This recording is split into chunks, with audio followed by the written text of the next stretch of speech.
तर मुंबई पदवीधर मतदारसंघात अनिल परब विरुद्ध किरण शेलार अशी लढत पाहायला मिळते।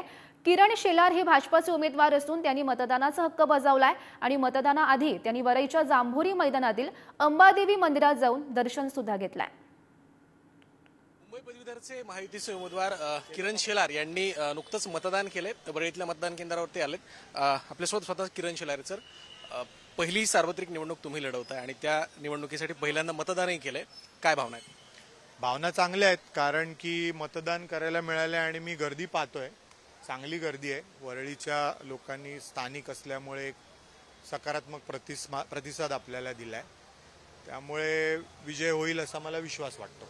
याच वरळीत तुम्ही अनेक वेळेला सांगितले की तुम्ही वृत्तपत्र घरोघर टाकलेलं आहे, तिथून ते आज जगातल्या सगळ्यात मोठ्या राजकीय पक्षाचा एक अधिकृत उमेदवार, हा जो काही प्रवास आहे, मध्ये पत्रकार, संपादक, या सगळ्या प्रवासाकडे कसं बघता आणि आज जी राजकीय परिस्थिती आहे त्यामध्ये तुम्हाला उमेदवारी मिळाली, या सगळ्या एकंदर गोष्टींकडे कसं पाहता? यात काही पहिल्या भागात काही विशेष आहे असं मला वाटत नाही। मुंबई आलेला, स्वतःच्या रोजीरोटीसाठी स्ट्रगल करत असलेला किंवा मुंबईत जन्मलेला एक मध्यमवर्गीय किंवा कनिष्ठ मध्यमवर्गीय माणूस जो काही संघर्ष स्वतःच्या अस्तित्वासाठी करतो, तो जो माझ्या वाट्याला आला तो मी सुद्धा केलाय।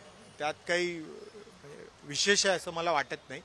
आणि भारतीय जनता पक्षाने तिकीट दिलं याचा आनंद आहे, कारण मी गेली 24-25 वर्ष 30 वर्ष कार्यकर्ता म्हणून काम करतोय आणि कार्यकर्त्यांमध्ये पण आनंद आहे की एका त्यांच्यातल्या कार्यकर्त्यांना तिकीट मिळालं। त्यामुळे सगळ्यांनी कष्टही खूप केलेत, लोकप्रतिनिधींनी कष्ट केले आहेत, आमच्या वॉररूमनी खूप प्रयत्न केले आहेत, फॉलोअप घेतलाय, खूप गोष्टी केल्या आहेत। व्हिडिओ जर्नलिस्ट ललित सह, मी ओम देशमुख, पुढारी न्यूज, मुंबई।